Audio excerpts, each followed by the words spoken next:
Hello, welcome to Face to Face on City TV. It's another exciting episode this week on City TV. It's your world. My name is Umaru Sanda. When I return, I tell you who my guest today is.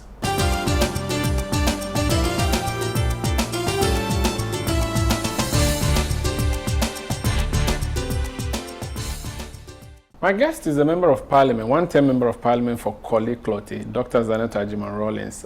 She's won her primaries and she's bound to represent the NDC in 2020 in the polls of December. Doc, you're welcome to Face to Face. Thank you, Mary. How has it been entering parliament from, the first time? Did you have to lobby to be seen? How was it like? Lobby to be seen? By the speaker, to catch the speaker's eye. How do you do that? Oh, that way. It's been interesting. The speaker generally has a soft spot for female parliamentarians. So in general, when a woman MP rises, he generally does give them the opportunity to speak. Not always. Okay. Depends on if you've fallen foul of his favor around that time. But in general, the speaker would pay attention and call the female MPs when they do rise to their feet. I'm going to ask you about the strangest things you found when you came to Parliament. Obviously, it's a new profession for you. Talk about your own profession, which is the medical field. But before then, this whole week, people have been talking about working with Rawlings. It's a big book. Have you been busy reading the book, all of you? Or? It's been a busy week in Parliament with a lot of things happening in the constituency. That's been my focus. I believe the former president, my father, mentioned that he'd make a response to that, so I'll leave that to him. You don't want to talk about the book? People want to hear your views. Or you're here to read it, so you're not comment on it? I think I'll stick with what I said. Okay. The former president says he will respond, and that's the way I think I should respect him. How is he doing, the old man? He's well. He's fine. He's well, yes. The old lady? She's well as well. Okay. Are you going to see them on the campaign trail or? I don't know. I think maybe it's a bit too soon for me to say. Okay. Okay. How is Parliament? Were you surprised by anything when you went to the chamber as a first-time MP? Did you have to spend time studying the rules and all of this? And did you fall foul of any rule at any point? And you're like, oh, I need to really learn one or two things. How was it like? It's still a learning process, actually. And I think that's the reason why the generally leadership and the more experienced members of Parliament have been lamenting the high attrition rate in Parliament, because the more time you spend there, the more experienced you get.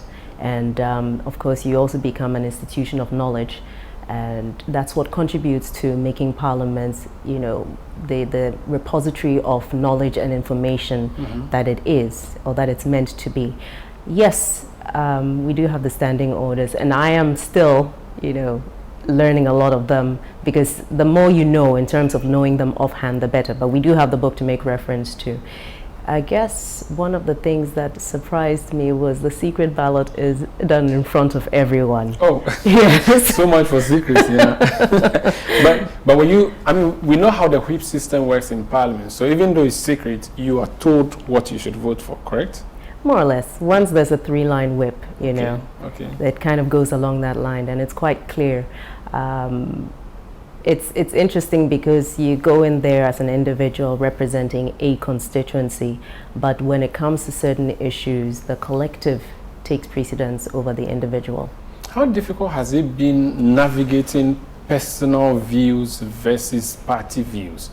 Well, you are sitting on one side of the chamber, which means you have to agree en bloc with whatever they say, but you also have your personal views. How difficult has it been navigating through these? I think by and large, it hasn't been too difficult, because by and large, whatever it is that the party has taken a decision on has been in alignment with what I believe as well. And sometimes something on the surface does not seem very clear, but with, deeper interrogation and with speaking to the more experienced MPs there and leadership, you realize that there's a reason why we're doing what we do, and it's important to stay together and push, because it's for the interest of the voices that can't be heard on the floor. It's for the interest of the greater public. I know you don't speak for Parliament, but it's fair to ask. There are people who think that Parliament is just a rubber stamp. The minority will oppose, the majority would definitely support whatever the government brings in. Is there room for an independent-minded MP? And when I'm saying this, I'm referring to a former MP like PC Apiofore, who, even though belonged to the MPP side, was often seen to be a rebel. We could see people like Michael Tenya, who acted as a rebel at a point in time. Is that something that you think if you did in Parliament you would survive? Survive in what way? Survive as in whether the House will not gang up against you and say, look, this lady doesn't support our general cause, so let's find a way of removing her. Well, that's a difficult one to say. I think by and large, you see, your being in Parliament did not happen necessarily through the votes of the people within the chamber. It happened from the constituency. And if you're standing up on an issue that is in the interest of your people, you need to be principled. They're there, you're there to represent a particular constituency, you're there to represent certain groups of individuals, and I think it really comes down to your convictions and how willing you are to stand by what you believe in. And there have been several occasions, even in this particular parliament, where we've had different members of parliament taking positions on issues, and you don't always get the support, but generally when people stand by their convictions and are willing to take responsibility for what they do, But if you decide to stand with your conviction, you will not get ousted. That's what I want to understand. You will not get called out and told that, hey, even though you believe, for instance, let's take the issue of abortion, which is a big deal in America amongst the Republicans and Democrats. You decide that you are pro-life, and your chamber or your side decides, no, this is how we are going. Do you have to swallow your personal position? It depends. Like I said, it really depends on how strongly you feel on an issue. Clearly, if something really doesn't sit well with you and you can't, in good conscience, be quiet about it, I think the first thing is to explain to leadership, this is your position, and you take it from there. I see. Really, I think, you see, ultimately, you have to be able to, personally, I believe that in whatever public office you take, whatever position you are in, whatever you do, you must be able to make peace with yourself at the end of the day. Okay. And your personal integrity matters, your principles do matter, because ultimately, at the end of it all, even though you're part of a group, you are also an individual who must take personal responsibility for your decision, even as part of a group. What committees were you put on? Did you have to choose the committees you were going to be on? Were you just put them? How did you work out? We were all asked to fill out a preference sheet with regards to which committees we wished to belong to. But ultimately, what happened was there was a little bit of a a random pick, I suppose, or a selection. Some of it was based on background, some of it based on expertise and availability of space on the committees. I was initially on the business committee and the environment, science and technology committee as well. And last year there was a bit of a reshuffle, and I moved from the business committee onto the gender committee, but I'm still on the environment, science and technology committee. But I've been a friend of the defense and interior committee from the very beginning. What's your interest there? I did my master's in conflict, peace and security, and I just have a very, very keen interest in anything that's related to our national security and our security services. Has it got anything to do with your background? Maybe in part, because I did grow up with soldiers around, so it's not unfamiliar to me. But it's a real keen interest of mine, because any country that underestimates the value of its national security, that underestimates the value of its internal security, really does not understand that that is the foundation on which you build everything. It's fair then to ask you, what's the state of Ghana's security?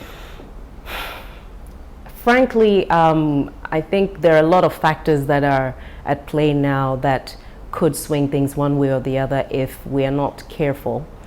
We have this movement of the terrorism and violent extremism that's moving in from the Sahel. There's that. We have porous borders, which makes it difficult to completely say we are cut off from all of that.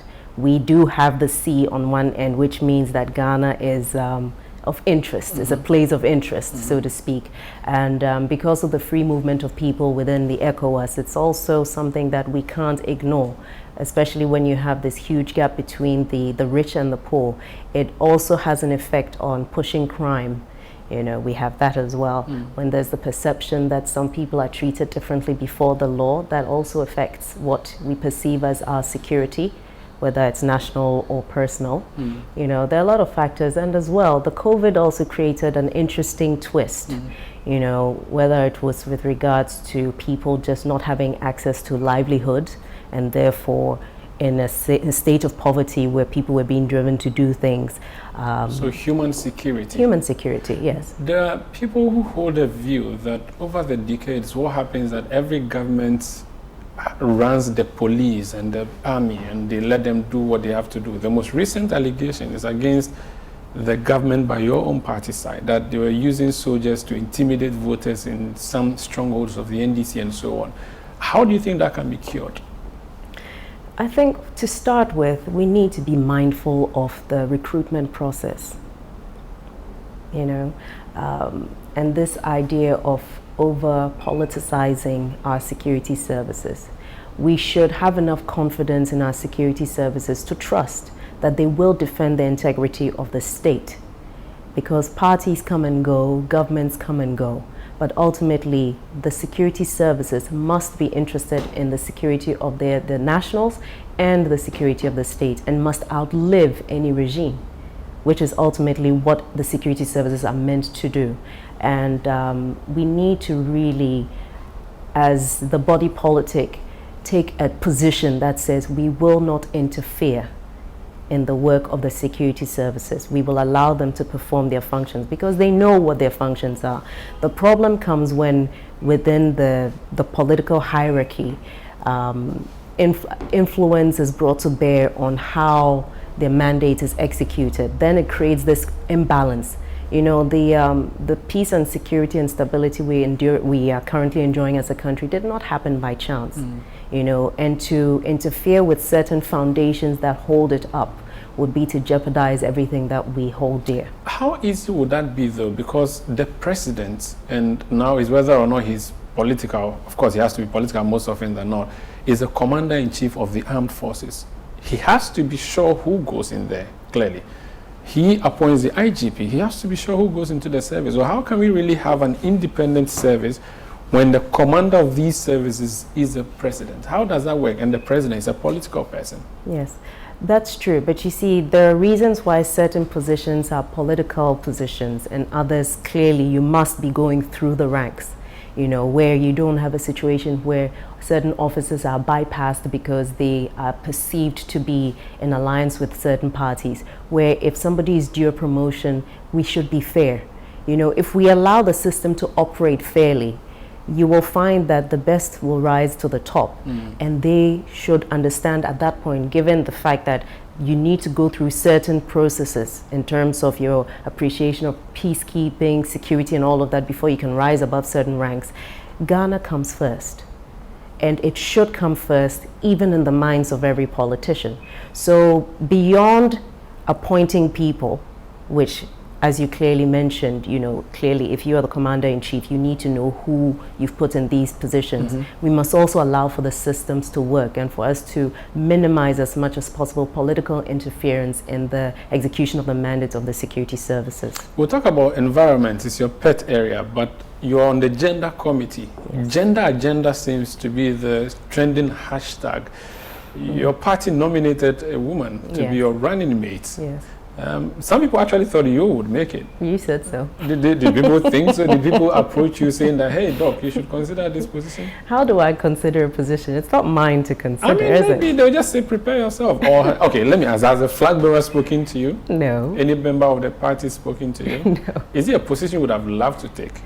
You know, I think that's a tricky question. We have a running mate. She's a woman. She understands a lot of women's issues. She's been an academic for the longest time. She was an appointee in the previous NDC government.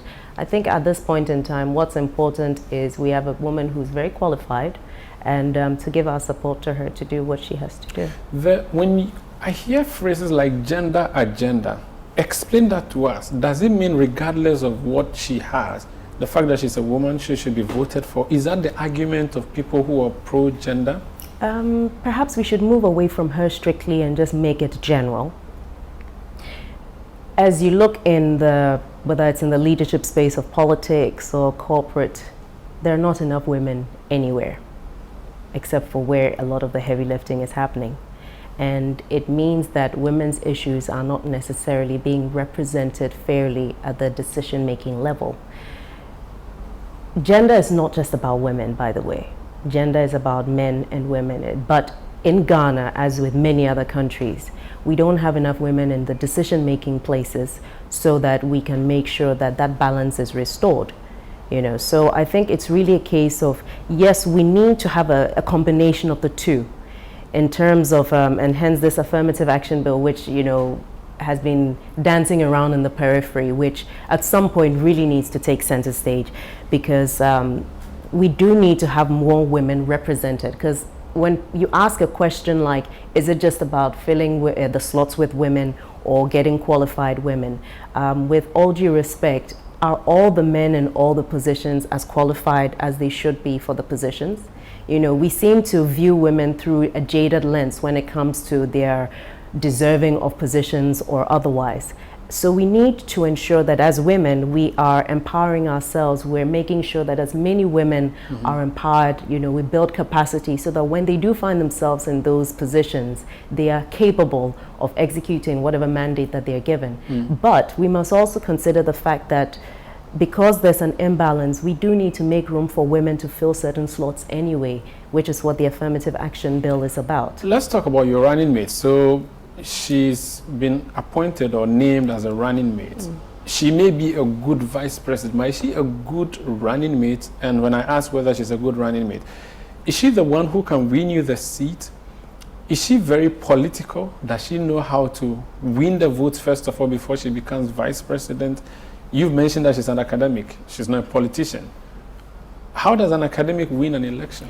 You're asking me to make a prediction on what she can do. She's only just been nominated. She's being introduced to various traditional leaders and everything. And I think so far she has conducted herself well. So I think we give her the benefit of the doubt and see what she does. Because I don't know if you'd have asked me this if she was a man. Because you introduced it, and so I just thought I should ask you, if she was a man and she was not political, it would still be the same question to ask. It's like the question that was asked of Mills when he was brought in to be running mate in the 96 elections. He was not a politician. But Dr. Baumia, the same thing was said in 2008. He was not a politician. But in 2016, you wouldn't ask the question if Baumia is a politician. So that's what I'm asking.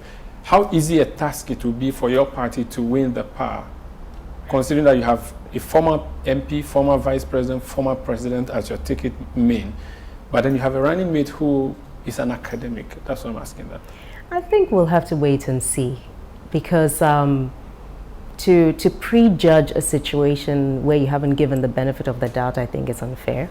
And the very fact that we're having this conversation still points back to the fact that it's because she's a woman. Let's give that opportunity, and then let us make a judgment in a month and a half, or in 2 months' time, or in December, to see what happens. Environment, in the committee that you served on, was there any national agenda you've been able to push through as a member of the environment committee that excites you? Sitting here, you say, oh, I'm happy that my committee worked on A, B, C, D, and is going to better the environment of Ghana?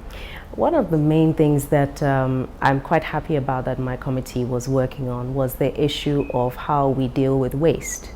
Because last year, the committee did a field trip where basically Ghana's waste, most of it ends up in landfills.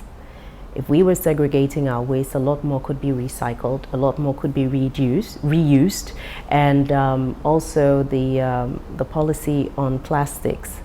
That's another thing that is of importance, because we are literally drowning in plastics. When it rains, I just shudder because my constituency just becomes inundated with filth and plastics from other places and from the constituency as well. We're a low-lying area. We end up with a lot of refuse coming downstream from as high up as the mountains. So it's actually quite it's traumatic when it rains. And the solution for many is to ban plastic entirely, but the Minister for Environment didn't give us the indication that will be happening soon. What do you make of that? To be honest, it's something, I almost sound like a broken record because it's something that I've been advocating since I actually went into Parliament. If it's not a case of a total ban, it has to be some sort of ban of single-use plastics, and or certain types of plastics not being allowed to be used anymore, and being other forms of reusable material. When we were much younger in school, we used to make these raffia baskets. Sisal can also be used, jute sacks, so there are different ways that we can create a change in the paradigm with which we approach the use of things, so that back in the day you were going to the market, you had a bag, and that bag lasted because that was the market basket, and now you go and buy wache, and the oil is wrapped up in a plastic bag, and then the rice in a plastic bag, and then the noodles in a plastic bag, and then you have the whole thing in another bag. Light soup in plastic bag. Oh, wait boy. until you see that. Boy. And then, I'm going to move out of it's unfortunate because we used to have all of that in the leaf. If you go to Malaysia, if you go to Indonesia and Thailand and a lot of these places, they still sell these things in the banana leaf. Why do we believe that development means leaving behind certain things that are actually environmentally friendly, that are sustainable, and that are basically beautiful? If we actually encourage that a lot more, and once upon a time when I was a child as well, if you wanted to go and buy food and, one of the street vendors or something, you could go with your own bowl. Maybe we need to look at some of these things again. I need to move away from Parliament, so we get into your constituency, but there's one question I want a yes or no answer. Did you get preferential treatment because of your surname in Parliament? No. No. This is Face to Face on City TV. My name is Umaru Sanda. My guest is Dr. Zanetor Rawlings. She's MP, Korle Klottey, NDC parliamentary candidate for this same constituency in December election. When we come back, we'll talk about her constituency, monetization in politics. How did she juggle through that in her primaries? Plus, what exactly has she done to deserve a re-election?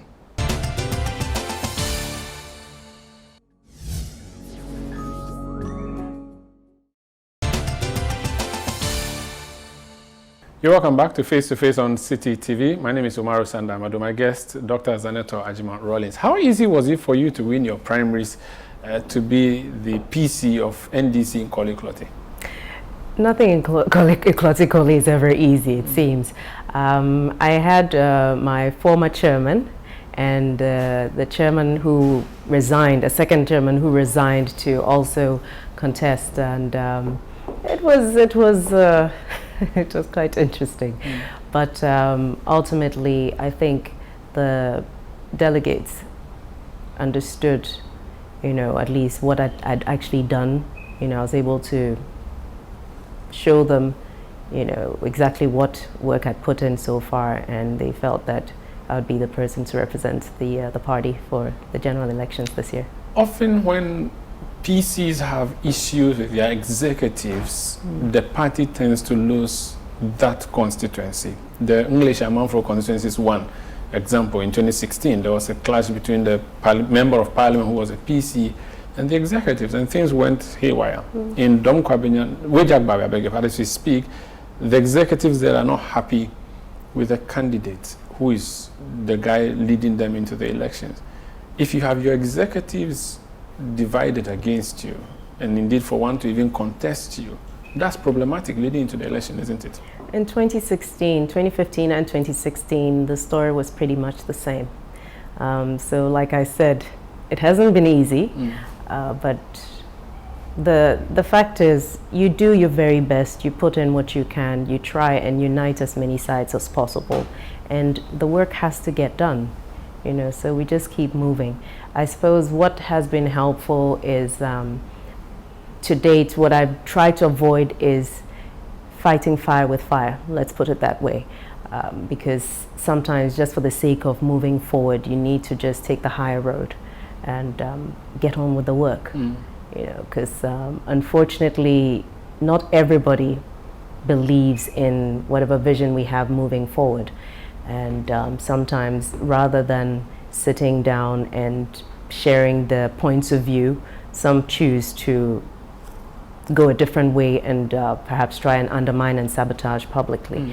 But by and large, you know, we have a huge number of executives who are working and are ready and willing to do what we have to do. But it's a problem if your executives fall out with you. You would agree, because the executives are like the spirit of the party in the constituency. You are the face of the party.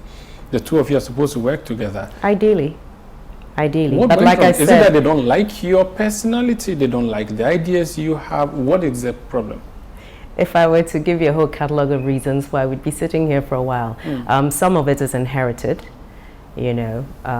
From your former MP?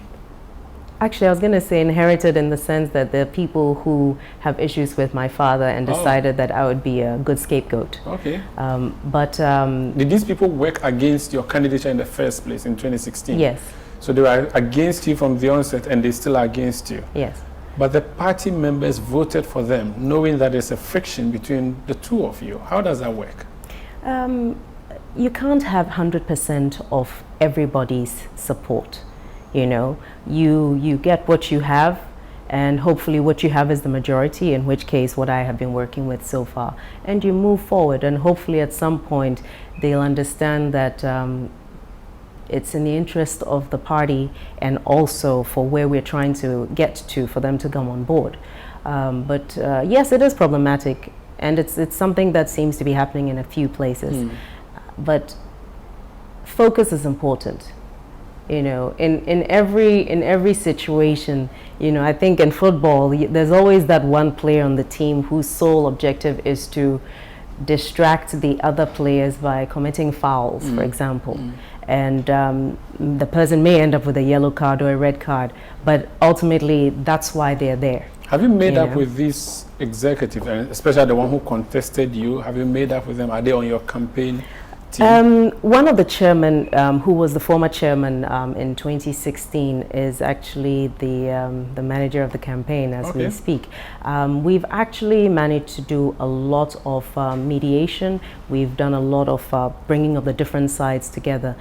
But like I said, you know, you can't have 100%. But what about the one who contested you in the recent primary? Do you have There were two who contested me, and I'm saying one of them has been working with me from the very beginning. You still lost the other one. You've not got him to the table yet. And unfortunately, in spite of attempts from, you know, elder members of the party and the party hierarchy to do so, it hasn't happened to date. But we keep working.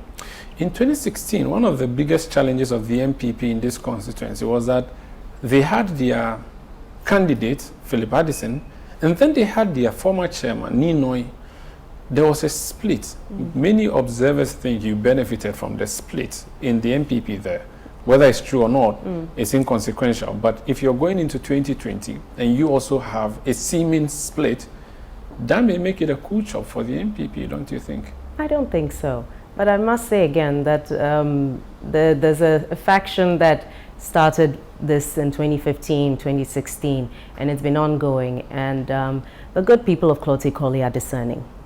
They're discerning, and I think that it would be unfair to perhaps reduce or diminish the level of discernment that people have. You know, and people can see through what's going on. What was the role of money in your primaries? Perhaps not as extensive as I've seen in some others, but it seems to be something that's a general situation across board, you know. So sometimes I can't help but wonder, not just my primaries, but across board, and even in the recent NPP primaries, one gets a bit concerned, because if money is going to be a determining factor in who gets elected, to the extent that someone who probably would be able to do a lot more for the people does not get elected because they are less well off or less able to perhaps, you know, distribute gifts and other things, where is our democracy heading? That is something that is of concern to me. Where is the democracy that we have heading? Because then it means that it's up for sale, and it means that we may not necessarily have the best people in the political space. Did Dr. Zanetor and Rawlings pay anybody to vote for them? For her, sorry. Did she pay anyone to vote for them? Yeah, No. for her. For her? Yeah. No. You didn't? Were you asked to pay by anybody? I was asked. I was asked. And you said what? No. I don't believe that that's the way forward. Not even a 5 cedi note? You didn't even give that much? Okay, let's put it this way. When we've had meetings, for example, when people come for meetings, you need to pay for their transportation. Okay. Is that not what they call vote buying? No. What would you call vote buying? I suppose vote buying would be when you say to a person, take this money and go and vote for me. Or you're saying, take this money so you don't vote for the other person. Okay, take this television set. Well, I suppose or that too. Take this motorbike. Yes. You didn't distribute any such thing to delegates. I wasn't that well resourced, but I decided that it wasn't the way to go because I was in a situation where people were better resourced than I was, and it wasn't a competition I could win with money. Really? Yes. Why were you not resourced? You're the daughter of Ghana's longest serving president. Longest serving isn't the richest, is it? Maybe even if it's ex gratia, if it gives you just 1 month, pay, maybe that could match, wouldn't it? The bottom line is this: my father does not dish out money for me to give to people for all sorts of things, but ultimately, like I was saying, if it came down to a case of who would pay more, then I certainly had no business winning. So the election was a battle of money versus what? What were you? If you were in money, what were you that you still won? I think perhaps a lot of God's grace, but I had my track record to show for it. And on checking the various candidates, the delegates decided that even some of them who at some point were saying they weren't sure if they wanted to vote for me, decided that I would be the person who would best be able to hold the seat for the NDC in December. So that's a strange kind of politics you're playing, which is like the odd one out. It's when everybody's doing money, you don't want to. You want to be honest and all of that. Is it sustainable for you to continue? No, to be it's not. It's difficult. That's why I'm saying it's a big concern because there are demands that come your way. There are demands that come your way that sometimes are just impossible, and the difficulty with that is the fact that where's the money coming from? If you're a holder of public office, there's a limit to how much money you have. When people are making demands on they want X amount or Y amount or this or that, beyond a certain point, where's the money coming from? So as we allow for more and more of this to happen, we create a situation where it's driving corruption. So you can't point to the politician, the one visible person, and say they are the cause of corruption. We have to look at what are the things that we are doing as a people that encourage certain behaviors. So even if you were in government and you were a minister, for instance, you had all the money, you wouldn't have still used it to buy votes. So it's a principle thing. It's not a lack of funds thing. Which one? What prevented you from paying? You didn't have, or you wouldn't pay? I didn't feel that it was the way forward because there was the monetization thing has gotten out of hand. It has gotten out of hand, and it really became a case of how do we move forward by letting people understand that there's a way to do this where we move forward, and if there are funds available, we use it to support the community where people need money for their little businesses and things like that. How do we support them with that? As opposed to, because bear in mind, we'd close the electoral college again.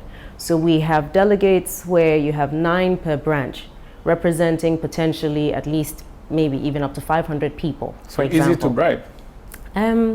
Actually, what I was going to say, yes, I suppose so. But what I was actually going to say is, what about the other members who elected these people to represent them? If it comes down to a case where the membership, the larger membership, wants a particular candidate, but the 500. The college, electoral college, doesn't want you.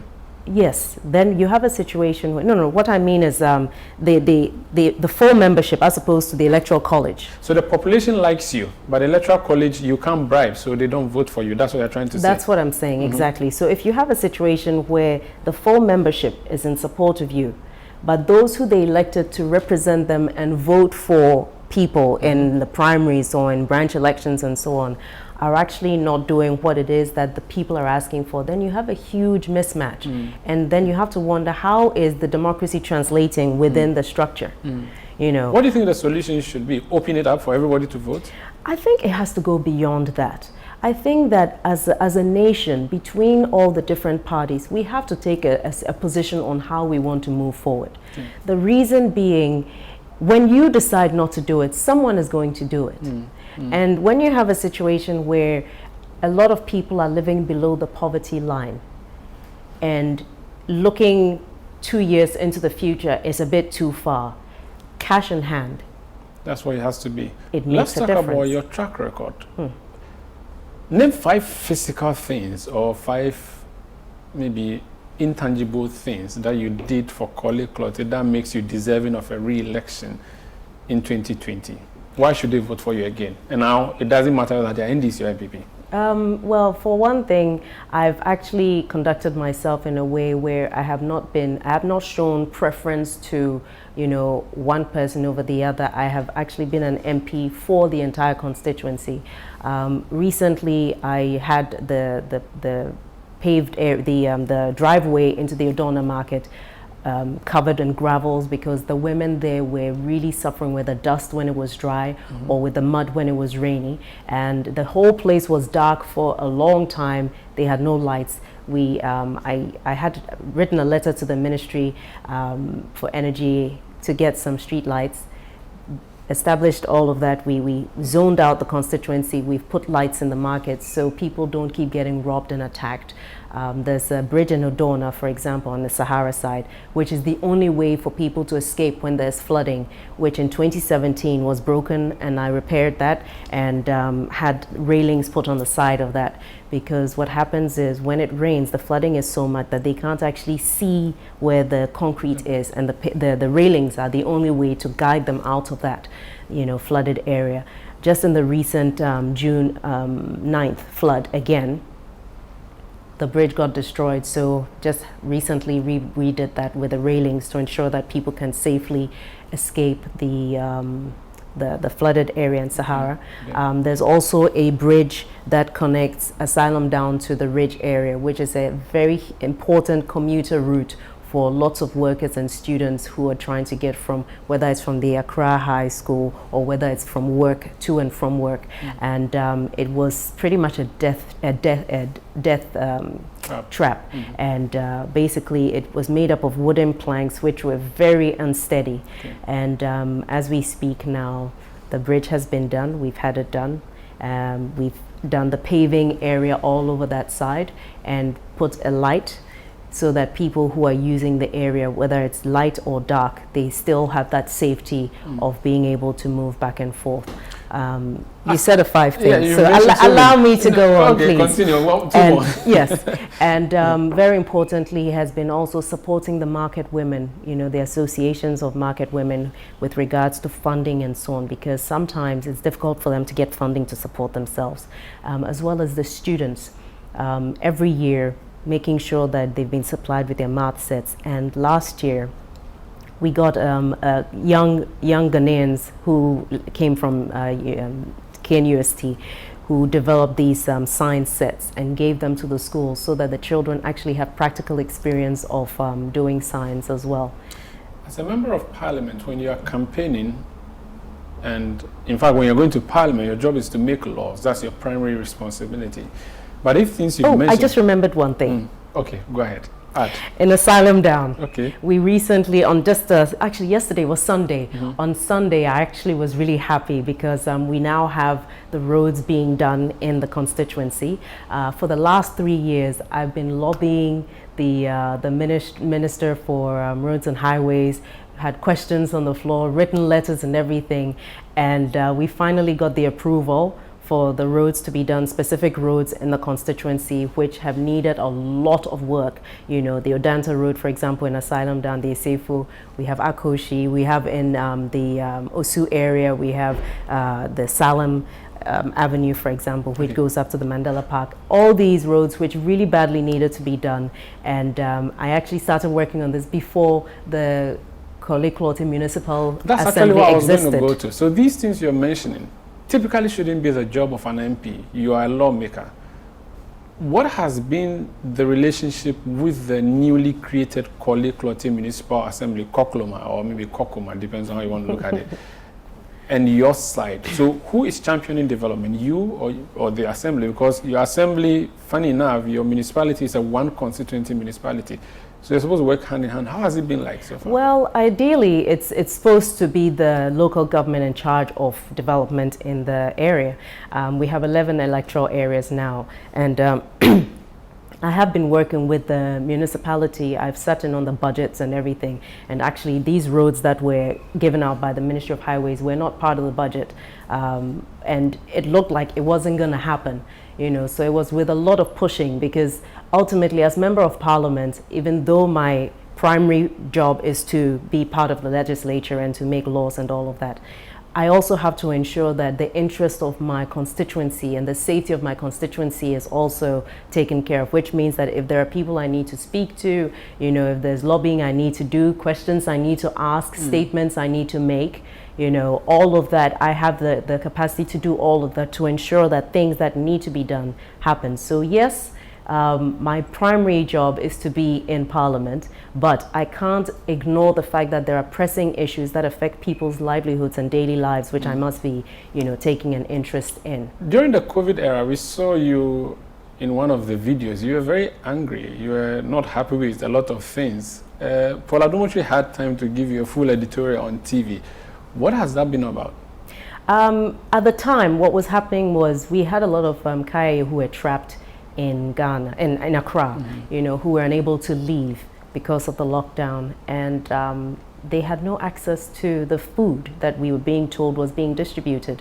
And actually it was, if I'm not mistaken, I think it was Easter Sunday. Yeah, no, it was a Good Friday. It was one of the days, it was Good Friday. It was Good Friday. And, I got a desperate call that the Kaya in the markets had not been given any food. And it was so heartbreaking, actually, to get there. These women were there with their children, with no food being given. And I think what made me so sad was the fact that we'd asked questions around. We'd actually received, complaints about the fact that some people were being excluded from the food distribution, which was very unfortunate. And it just seemed unconscionable, and it would have been wrong of me to not point out that this was happening. And I'm glad that following that, some action was taken in terms of, perhaps greater awareness being brought to the issue. Because after that, a lot of other people came on TV and in the media to actually confirm a lot of what I'd said. The controversy around that was that the politicization of the food distribution. Yes. Which earned you, and I'm not sure if earn is the right word, an editorial on Good Evening Ghana. What do you make of that? I think we need to start looking about the issue of violence against women in politics more seriously. There are a lot of things that happen to women in public office which happen simply because they're women. There are certain ways in which women are spoken about in a denigrating and demeaning manner, which men don't have to go through. And I think it's something we need to look at. You think as Paul a people. said those things to you because you were a woman? I think I'll let you read between the lines of what I've said, because clearly there are certain tones and certain things that one would not say. So one has to ask, is it about a woman being a fair target for certain things? Because I'd rather not, have this debate on what somebody was thinking when they were saying what they were saying. What I can say is the issue of violence against women in politics is real. And it's not about being physically assaulted. It's also about the way in which women are addressed or demeaned, publicly, which we need to look at. If we really, as a nation, really, genuinely, sincerely want to have women in leadership, if we really want women to be in the political space, if we want really qualified women who have built up their reputations to want to take public office, then we need to look at how we allow women to be treated in the public space. You felt that editorial was violence against your person? Are you trying to get me to say it in a different way?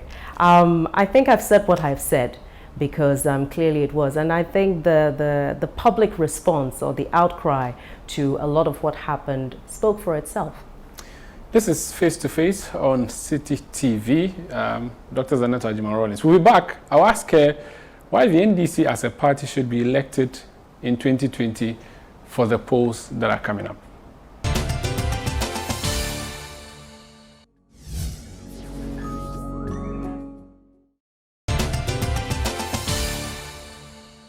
You're welcome back to Face. Dr. Zanetor Rawlings is my guest. Doc, let's talk about why John Mahama and the NDC should be elected again and why you yourself should be elected. But even before then, to be elected, you need people with voter ID cards. What do you make of the registration exercise that was just done? The president has highly commended the EC and the boss. What do you make of it as a medical practitioner, COVID-19 EC registration? I think it was a huge risk. It was a huge risk to put people through, given the fact that we were right in the middle of a pandemic where we didn't see a reduction in cases. At the time, when we started the registration exercises, we still were seeing an increase in the number of cases. And, I wouldn't want to belittle the fact that the number who died is not as high as perhaps one would have expected. And we've been fortunate. I think for whatever reason, we probably got off lucky, because given the state of the pandemic globally, it could have been a lot worse. Is it that we got lucky or the government put in measures? Because the president, when he spoke to the nation on Sunday, said that, of course, there were so many naysayers, and those naysayers should be disappointed now because they really hoped that something bad will happen. Was the NDC not too alarmist moving into this registration? Because at the end of the day, we do not have on the record officially any evidence that the registration has necessarily led to death or contraction of COVID. I don't think that those who were concerned about it are disappointed. We're happy that we haven't had what we thought might happen actually pan out. Surely nobody wants to see Ghanaians dropping dead, However, the risk was there. And I did visit the registration centers on a regular basis, and I could see a lot of the lapses that were happening in the process in terms of protocols. And I actually made it my business to ensure that as much as possible the EC staff and people at the registration centers were adhering strictly to the protocols. We actually changed some of the ways we were doing things in my constituency with regards to people being asked to sanitize their hands before they place their fingers on the scanning machines, because that wasn't being done, because the machines apparently were, if they cleaned the machines after everyone used them, it was affecting the machine. So they couldn't do that, which meant that the machines weren't being cleaned. So we had to have a way around that. With regards to evidence, if you don't test, you don't know. Where all the EC staff tested after the process to find out whether any of them... Do you think they should be tested? I think that given the situation we're in, it would have been perhaps interesting, if nothing at all, for the sake of understanding what the situation was, to have tested them, because a lot of these staff who were placed, for example, in Klotekole, we registered a bit over 97,000 people. We had in the range of about 38 teams, from the EC. If we had 38 teams who had to deal with 97,000 people, that's a lot of people. And based on the law of numbers, one expects that their risk would be higher than just doing other things in the community. So it would have been interesting to actually test them to see what happened, because the only way to understand the behavior of a disease, to be able to come up with a disease model, is to actually test widely in certain situations, and that would have been a useful marker. But having proven that they could do it, do you trust the Electoral Commission going into the elections? You're asking me a difficult question. I think we need to ensure that going into the elections, we're all vigilant and we make sure that the Electoral Commission remains independent and does what it's meant to do to ensure that our elections are kept transparent and fair. Okay. There may be a huge billboard at the asylum down runabout that says vote John Mahama and Zanetor Rawlings, if there isn't one already. Why should that happen? Because we understand what the legacy of President Mahama and the NDC was, prior to 2016. A lot of the infrastructure that's been used to support the free SHS was inherited from the NDC government under President Mahama. A lot of the hospitals and the health centers, including the University of Ghana Medical Center, was a legacy of the NDC under President Mahama. So there's no question about what he's capable of doing, with the NDC government in power. And I believe that given some of the things that we've observed in recent times, people are also looking for someone who has proven what they can do. Then proving the things you mentioned are purely tangibles. The MPP argues about being meta managers of the economy, and that's where your party was found wanting. The corruption tag on your party and government is still fresh in the minds of people. You think that notwithstanding, Ghanaians who voted you out by 1 million votes should all of a sudden decide, okay, it's fine, come back after 4 years? This is a democracy, and I think we've seen what's happened in terms of the scandals that have happened in the last 3.5 years as well. Let's not behave as though we have not witnessed publicly a lot of revelations that have happened with regards to what's going on in the public space. And I think one of the unfortunate things that we observed recently was the Auditor General, being asked to proceed on leave, compulsorily. I think it probably sends a really bad signal in terms of people looking at him to say the government's preparedness to deal with corruption was questioned when he was asked to go on leave. So that is on the national level why you think the NDC and John Mahama should be elected. And you also definitely will be on, there may be a photo, either yours is smaller or the Mahama will be smaller. I don't know how you guys do that, but there will also be a photo of Zanetor Rawlings on the billboard. Yeah. The people of Korle Klottey will look at that as they drive past. Why should they put a thumb on your photo? I have, in the last 3.5 years, reached out to various sectors of the community, and I have done so across party lines. I have supported the market women, in both sectors, the Osu and Adabraka sector, as I mentioned earlier on, with regards to the Odona market and the pedestrian market as well. When they had a huge fire there, we made a donation there as well. But the Osu night market, which is very well known across perhaps even across the world with regards to what it represents, they had ovens there that filled up the place with smoke. We had people who were having health problems with that, and I used part of my fund to retrofit the ovens over there into cleaner cooking stoves, which meant that the concept of creating a better carbon footprint from the market became a tangible idea. The women are spending less on fuel. They don't have smoke filling up the market like it used to. And it's just created that sense of ownership that says that we can protect the environment and still make money.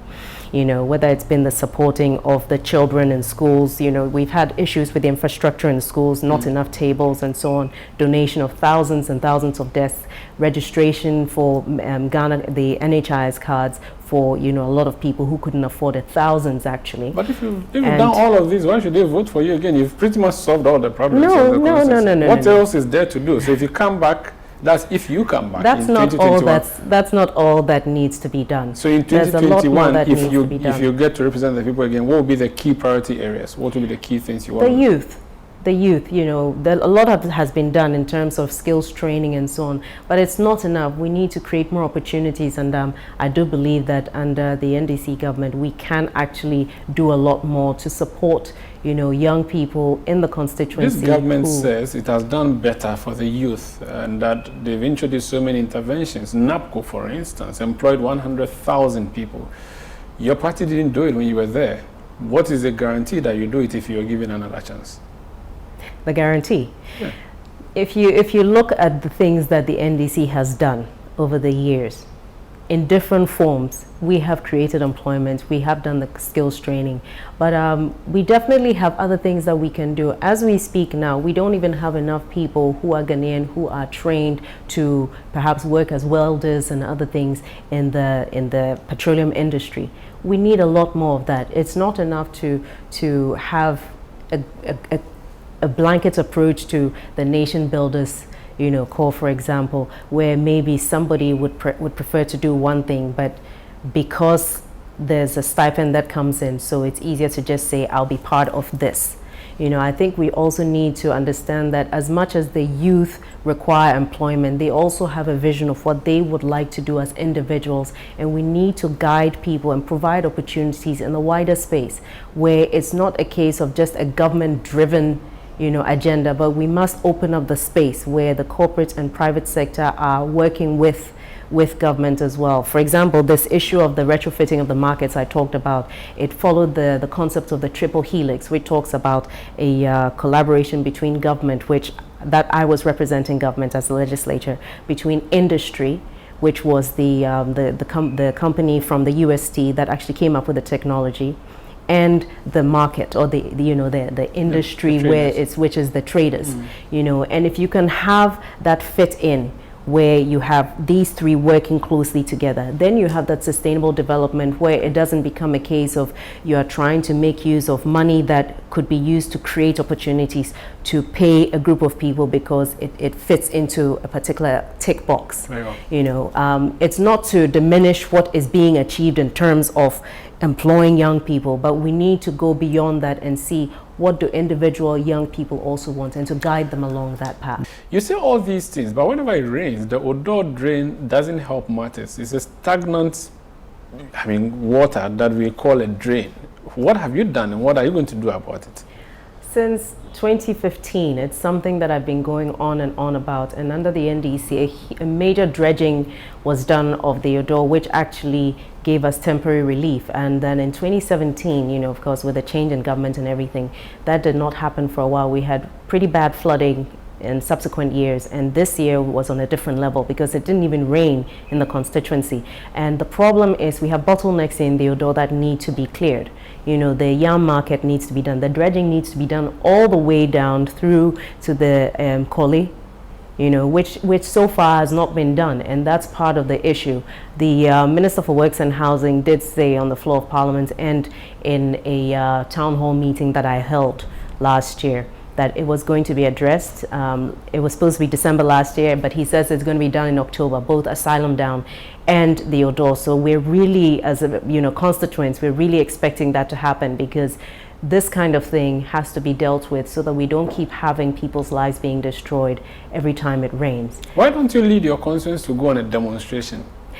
Actually, I did make an attempt to see if we could rally residents to do so, but the partisan issue clouded people's willingness to take a position on something that affected the community. So unfortunately, people decided that because it was their government, they didn't want to speak about it. But what I was trying to do was to push for the fact that when it comes to good governance, it's not about partisanship, but it's about the community and ensuring that the needs of the people are seen to in a good time. And then speaking about the needs of people, if you just bear in mind that the YEA was there before NAPCO actually. And but the YEA was riddled with corruption. GIDA, we remember what happened. GIDA transmogrified into YEA. So then again, that's another issue. But let's leave it for now. If you say so. Dr. Zanetor Rawlings, MP, thank you for coming on Face to Face. And that has been Face to Face on City TV. My name is Umaru Sanda. We'll be back next week with another exciting edition. But continue to watch City TV. It's your world.